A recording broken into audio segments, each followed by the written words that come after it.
Hello everyone. तो आज के वीडियो में हम पढ़ेंगे कंडीशनल ट्रांसफ़र। आज का वीडियो हमें सेक्शन 10 पे बनाना था, बट क्योंकि सेक्शन 10 आपको अच्छे से समझ में आए, इसलिए पहले ज़रूरी था कि आप कंडीशनल ट्रांसफ़र के कॉन्सेप्ट को अच्छे से समझ सकें। तो जैसा कि इसका नेम सजेस्ट कर रहा है कि ट्रांसफ़र जो कंडीशंस के साथ होंगे और एब्सोल्यूट नहीं होंगे, वो होंगे कंडीशनल ट्रांसफ़र। तो लॉ में अगर इंसान कॉम्पिटेंट है कॉन्ट्रैक्ट करने के लिए, कॉम्पिटेंसी हम कहाँ से देखते हैं? प्रीवियस वीडियो में देखा था सेक्शन 11 से, कॉन्ट्रैक्ट इंडियन कॉन्ट्रैक्ट एक्ट के। और जिन्होंने वीडियो नहीं देखा है कॉम्पिटेंसी का, तो इस वीडियो को देखने से पहले कॉम्पिटेंसी का और एसेंशियल वैलिड रिक्वायरमेंट जो है ट्रांसफ़र करने के लिए, उसको देख के आइएगा, तब आपको कंडीशनल ट्रांसफ़र और अच्छे से समझ में आएगा। तो जब हम कोई ट्रांसफ़र करते हैं बिना किसी कंडीशन के, तब हम उसे कहते हैं एब्सोल्यूट ट्रांसफर। और जब हम ट्रांसफर करते हैं किसी कंडीशन के साथ, तो हम उसे कहते हैं कंडीशनल ट्रांसफर। तो जो एब्सोल्यूट ट्रांसफर होता है, उसमें किसी भी तरह का सब्जेक्शन नहीं होता है, लिमिटेशन नहीं होता है, और इंटरेस्ट एब्सोल्यूटली ट्रांसफर होता है। और जब हमारा कंडीशनल ट्रांसफर होता है, तो लिमिटेशंस होती हैं, कंडीशंस होती हैं, और जो लीगल इफेक्ट होता है उसका वैरी करता है कि कंडीशन कैसी है। कंडीशन पे डिपेंड करेगा कि ट्रांसफर होगा या नहीं होगा, कंडीशन पे डिपेंड करेगा कि इंटरेस्ट वेस्टेड रहेगा या डाइवेस्ट हो जाएगा। ठीक है। तो जब हम ट्रांसफर करते हैं एब्सोल्युटली, तो उसको कहा जाता है एब्सोल्यूट ट्रांसफर, और जब कंडीशंस के साथ करते हैं तो उसे कहा जाता है कंडीशनल ट्रांसफर। तो हम पढ़ रहे हैं कंडीशनल ट्रांसफर। तो कंडीशनल ट्रांसफर को अगर हम फर्दर कैटेगराइज करेंगे, तो वो कैटेगराइज होता है हमारा 3 कैटेगरी में। सबसे पहला आता है हमारा कंडीशन प्रेसिडेंट। कंडीशन प्रेसिडेंट का मतलब क्या होता है? जो प्रेसीड कर रहा है ट्रांसफर को, मतलब कि यहाँ पर जो कंडीशन है वो ट्रांसफर से पहले लगाई जा रही है, और उस कंडीशन पे डिपेंड करेगा कि ट्रांसफर होगा या नहीं होगा। सेकंड कंडीशन है हमारी कंडीशन सब्सिक्वेंट। और कंडीशन सब्सिक्वेंट में क्या हो रहा है कि कंडीशन बाद में लग रही है, ट्रांसफर के बाद कंडीशन लग रही है, और उस पर डिपेंड कर रहा है कि ट्रांसफर जो है वो वेस्ट रहेगा या डाइवेस्ट हो जाएगा। और थर्ड जो हमारी कंडीशन है, हमारी जो थर्ड कंडीशन है, वो है कोलैटरल कंडीशन की, मतलब ये साइड बाय साइड चलेगी साइमल्टेनियसली। तो कंडीशन प्रेसिडेंट और सब्सिक्वेंट तो हम फर्दर वीडियो में अभी लॉन्ग में डिटेल में डिस्कस करेंगे। कोलैटरल कंडीशन को यहीं पे समझ लेते हैं शॉर्ट में, क्योंकि इतना इंपॉर्टेंट है नहीं, बहुत कहीं अलग से पूछा नहीं जाता है। चलिए, तो कोलैटरल कंडीशन क्या हुआ? साइड बाय साइड जो चलेगा ऑपरेशन ऑफ ट्रांसफर के। चलिए, तो कहाँ गया हमारा पेन? आ गया,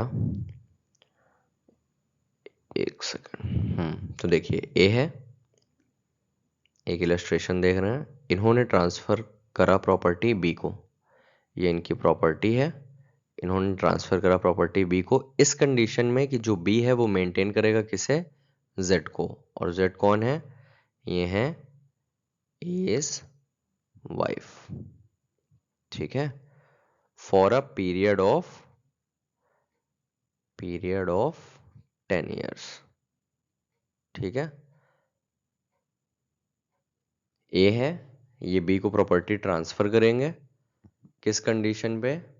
कि बी जो है वो मेंटेन करेंगे किसे? जेड को। और जेड है कौन? जेड है ए की वाइफ। तो कब तक मेंटेन करेंगे? पीरियड ऑफ 10 years के लिए। तो अगर 10 years तक बी मेंटेन करता है जेड की वाइफ को, अगर 10 साल तक बी मेंटेन करता है जेड की वाइफ को, तो ये वैलिड रहेगा। और अगर नहीं करता है, तब ये इनवैलिड हो जाएगा। एक कंडीशन और हो सकती है कि ए ने प्रॉपर्टी बी को दी लीज पर, तब तक जब तक बी ए के घर में रेंट में रह रहा है। ठीक है। मतलब ए ने प्रॉपर्टी क्या करी? ए ने प्रॉपर्टी बी को दी, प्रॉपर्टी जो थी ये बी को दी लीज पे। किस कंडीशन पे? कब तक के लिए? जब तक बी जो है वो कहाँ रह रहा है? रेंट पे ए के साथ ही रह रहा है। और अगर ये साथ में नहीं रहेगा तो क्या होगा? फिर ये इंटरेस्ट डाइवेस्ट कर जाएगा। तो होप इतना आपको समझ में आ गया। चलिए आगे के वीडियो में देखते हैं वॉइड कंडीशन प्रेसिडेंट।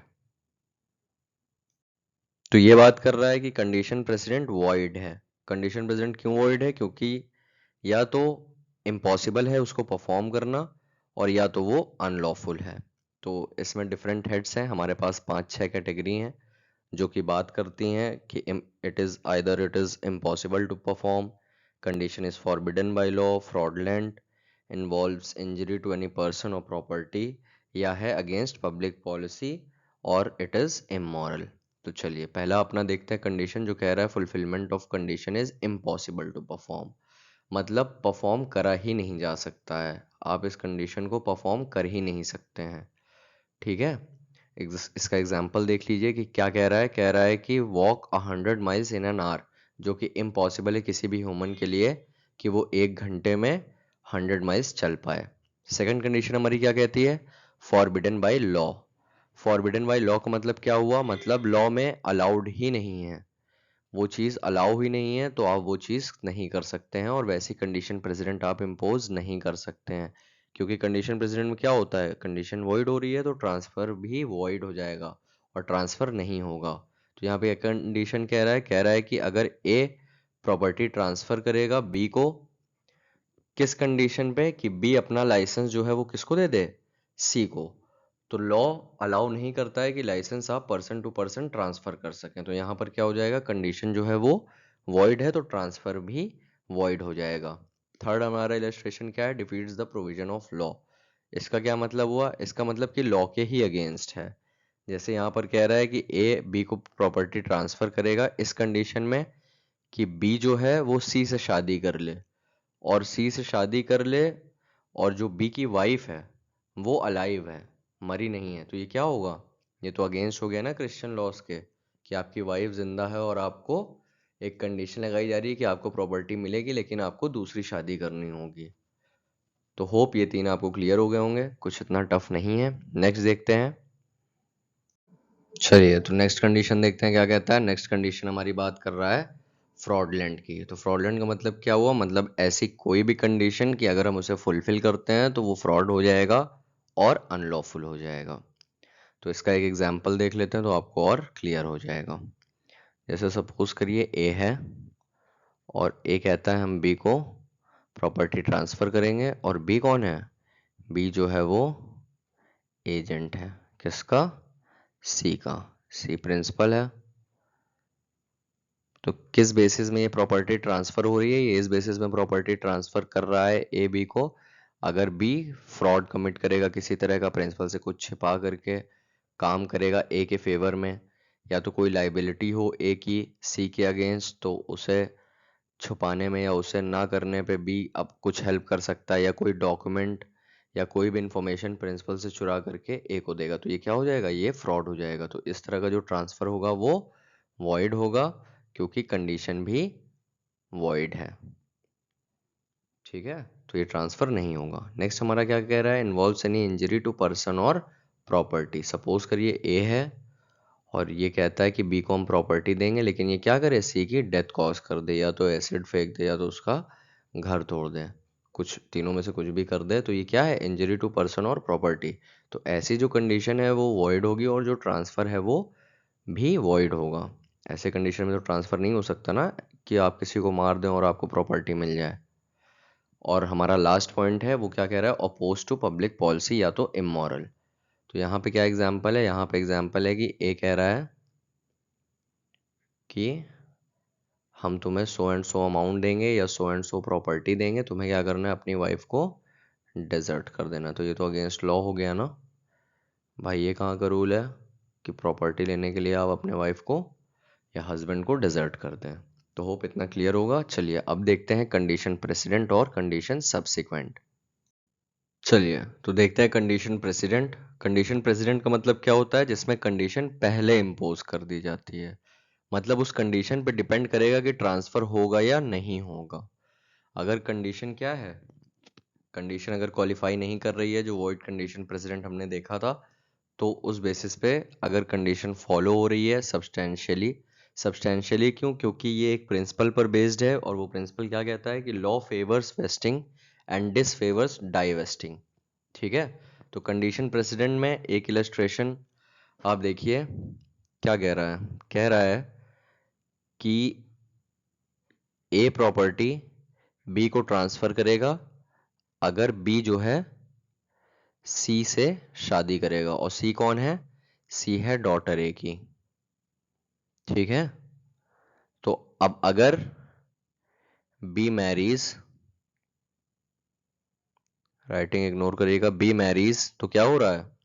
ट्रांसफर होगा, ट्रांसफर विल टेक प्लेस। और अगर बी डिनाइज तब क्या होगा? Transfer will not take place. ठीक है, अब ये यहां पर क्या कह रहा है? सब्सटैंशियली कंप्लाइड का एग्जांपल क्या है कि A transfers certain amount of money to B on a condition that he shall marry with consent of C D and E. E dies, अब ई नहीं है यहाँ पर, और शादी जो हो जाती है वो किसके कंसेंट से हो जाती है? सी और डी के। तो इसका मतलब क्या हुआ कि बी ने कंडीशन फुलफिल करी है। क्यों? क्योंकि लॉ क्या फेवर कर रहा है? Wasting of interest. अब अगर यहां पर क्या हो जाता, यहां पर अगर ये हो जाता कि ए यहां पर इन्होंने पहले मतलब कंसेंट नहीं ली होती, सी डी और ई की कंसेंट पहले नहीं ली है और शादी कर ली, और शादी करने के बाद इन्होंने क्या करी? सी डी और ई की कंसेंट जो है ऑब्टेन कर ली, तो क्या उन्होंने कंडीशन फुलफिल करी? तो इस केस में उन्होंने कंडीशन फुलफिल नहीं करी। तो होप कंडीशन प्रेसिडेंट आपको समझ में आ गया। मतलब इस कंडीशन पे, जो हमारी कंडीशन प्रेसिडेंट होगी, इस पे डिपेंड करेगा कि फर्दर ट्रांसफर होगा या ट्रांसफर नहीं होगा। और ये जो कंडीशन है ये ट्रांसफर से पहले लगाई जाती है। ठीक है, प्रेसिडेंट से याद रखिएगा कि पहले। ठीक है, तो होप इतना क्लियर होगा। अब नेक्स्ट हमारा क्या है? Condition subsequent. कंडीशन सब्सिक्वेंट क्या है? जो कंडीशन हम बाद में लगाते हैं। तो ट्रांसफर इसमें क्या होता है? ट्रांसफर इसमें पहले हो जाता है। तो ये क्या इफेक्ट करता है? ये इफेक्ट करता है कि जो इंटरेस्ट है वो कंटिन्यू करेगा वेस्ट करना, या डाइवेस्ट हो जाएगा। तो इसका ये एग्जांपल देखते हैं। यहाँ पे क्या कह रहा है कि A gifts his house to B.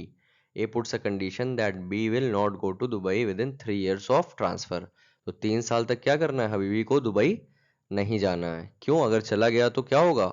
House जो बी को मिला है वो हाउस किसको चला जाएगा? सी को। तो अगर इस 3 साल में, सपोज करिए ए है और ये प्रॉपर्टी ट्रांसफर कर रहा है बी को, लेकिन एक कंडीशन लगा रहा है कि बी जो है वो 3 years तक दुबई नहीं जाएगा, है ना? हबीबी कम टू दुबई, तो ये नहीं जाएगा, क्योंकि अगर दुबई जाएगा तो क्या हो जाएगा? इसका लॉस हो जाएगा। लॉस क्यों हो जाएगा? क्योंकि फिर जो प्रॉपर्टी बी को मिली है ये प्रॉपर्टी किसके पास चली जाएगी? सी के पास चली जाएगी। अगर विद इन 3 years, 3 साल के बाद वो जा सकता है दुबई, लेकिन अगर 3 साल के पहले वो दुबई जाता है तो जो प्रॉपर्टी बी को मिली है वो प्रॉपर्टी बी से किसको ट्रांसफर हो जाएगी? सी को ट्रांसफर हो जाएगी। तो कंडीशन सब्सिक्वेंट में क्या हो रहा है? ट्रांसफर पहले हो गया है, और जो कंडीशन सब्सिक्वेंट हमारी है उस पर डिपेंड करेगा कि वो इंटरेस्ट जो वेस्ट हुआ है बी में वो कंटिन्यू करेगा या तो डाइवेस्ट हो जाएगा सी में। तो अगर 3 साल के पहले वो चला जाएगा तो डाइवेस्ट हो जाएगा, और अगर 3 साल के पहले वो नहीं जाएगा तो जो इंटरेस्ट है वो वेस्ट रहेगा सिर्फ बी में। तो होप आपको कंडीशन प्रेसिडेंट और सब्सिक्वेंट समझ में आ गया होगा, कंडीशनल ट्रांसफर पूरा आपको क्लियर हो गया होगा। अगले वीडियो में हम पढ़ेंगे section 10 transfer of property act का।